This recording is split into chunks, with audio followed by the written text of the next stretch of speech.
Hi everybody, welcome back to another lesson. I'm going to make this lesson with focus on grammar for TOEFL.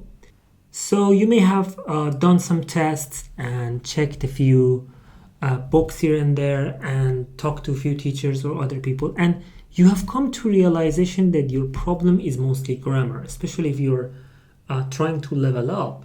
Grammar remains an important challenge for you guys. The problem is most of us are preparing for exams in a very short time, so we don't have time like 2 years or a year or two to focus on grammar. Okay, to make sure that you're focusing your time and learning them very well, I'm also going to introduce a few interesting resources for you to do that, and making sure that you spend your time on things that you really need, not structures that you will never use or will be too much for you based on your level.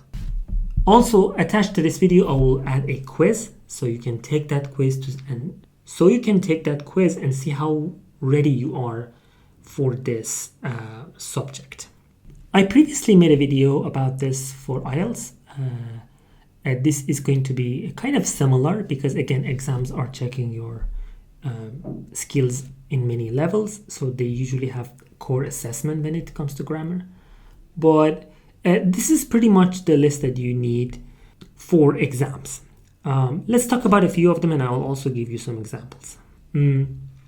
So from the top of the list, we have the modal verbs. So modal verbs are your cans and couldn'ts or should, have to, has to, ought to, all of those verbs that can help you kind of modify the function of your sentence. So please try to learn them, try to use a variety of these modal verbs in your sentences, and try to spice things up and give your sentence a more clear function by using modal verbs. So modal verbs are things like can, could, may, might, should, have to, has to, ought to, must, and the rest.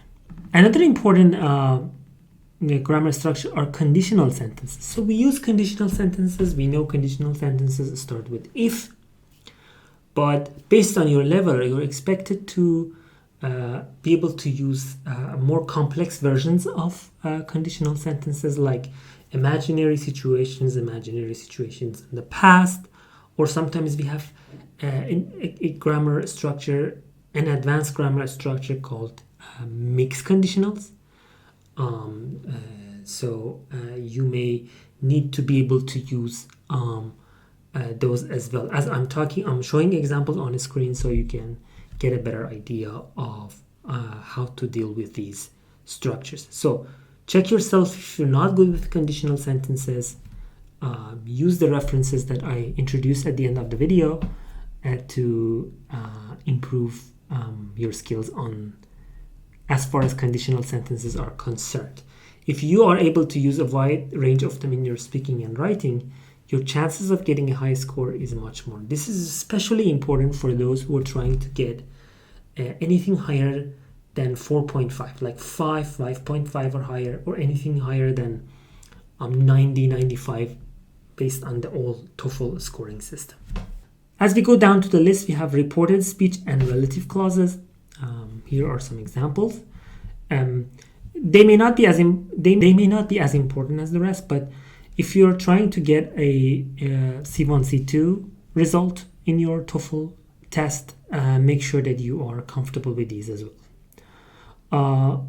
Coming up next are passive structures. So passives are very important. There is a wide range of passive structures that are important. So please use the quiz in this video and check yourself out. If you have any problems with those, make sure you use the resources and train yourself on that. The ones on the left, verb tenses, articles, nouns, adjectives, and prepositions, these are all very important. I've included them here to tell you that you always need to make sure that you're using the right prepositions, you're using prepositions in the right way, and there are many ways you can get yourself tested on this. One of them is the quiz that I add in this video. Also, apps like Sentence Master, which are really, really helpful for your sentence structure, which is very important also in the writing part of the TOEFL test, where we have build a sentence question type. Okay, everybody, thank you very much. Now, what you need to do is go take the quiz. Let me know if you have any questions in the comments, and or you can tell me what your level is or which area you're struggling with, and I will give you some extra tips on what to do next. But remember, try to focus on grammar, but not too much, because again, a lot of us don't have a lot of time. Let's be honest. All right, so we need to focus on those areas that we have issues and try to fix them and work our way around it, and eventually raise our chances of success at the test.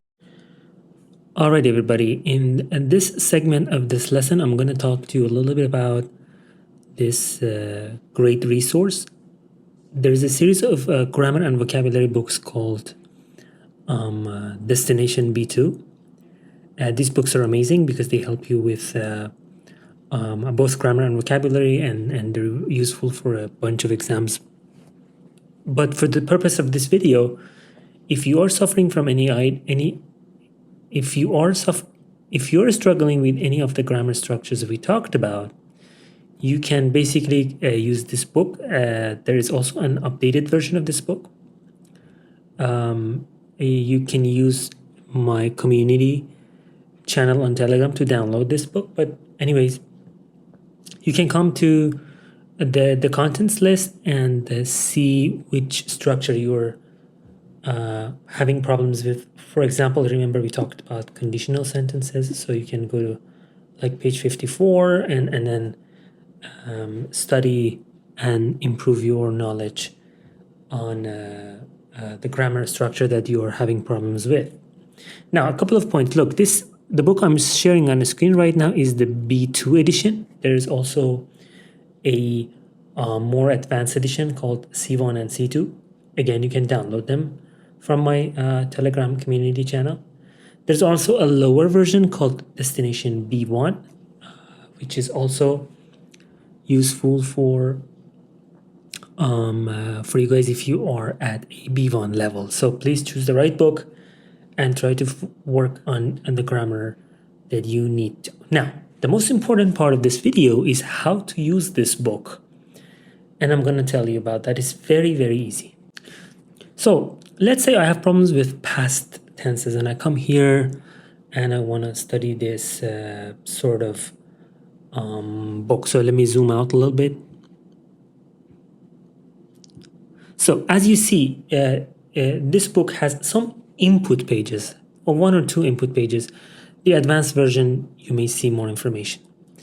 So there are a few rules, some of the basics, some of the points that you need to watch out. Sometimes it shows you differences between American and British, and so on and so forth, with a lot of great examples and use cases. So step one, you come here and you read this input. If there's any part of it you don't understand, you can ask a teacher, you can ask your friends, you can ask ChatGPT, whatever, and make sure that you fully understand these input pages. You read them carefully, and you can take notes if you want to, and then ask your questions. Then you put this book away for a couple of hours or maybe a day or two, and this time will help you kind of process the information.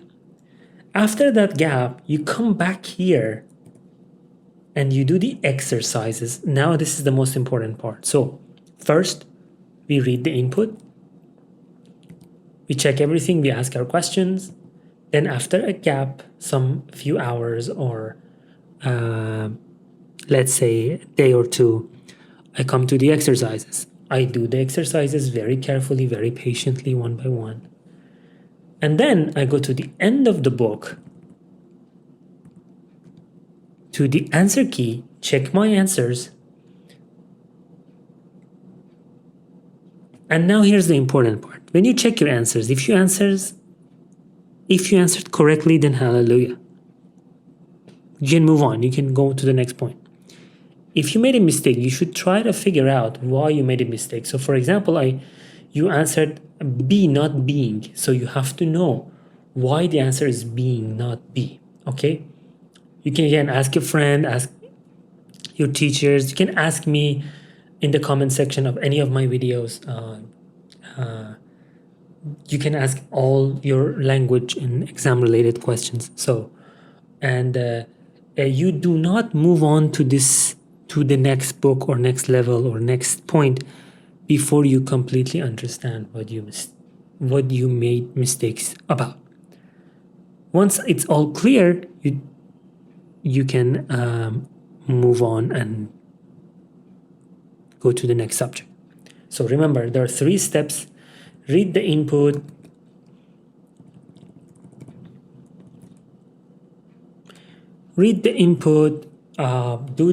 after a gap, do the exercises, check, double check, make sure you understand everything. If you made a mistake, write it down somewhere, ask people about it, and make sure you fully understand the grammar before you move on. Thank you very much, everybody, for watching. And I'm going to produce more language lessons. So please like this video, subscribe if you haven't, and share this video with your friends who are preparing for exams. And stay tuned for the next one.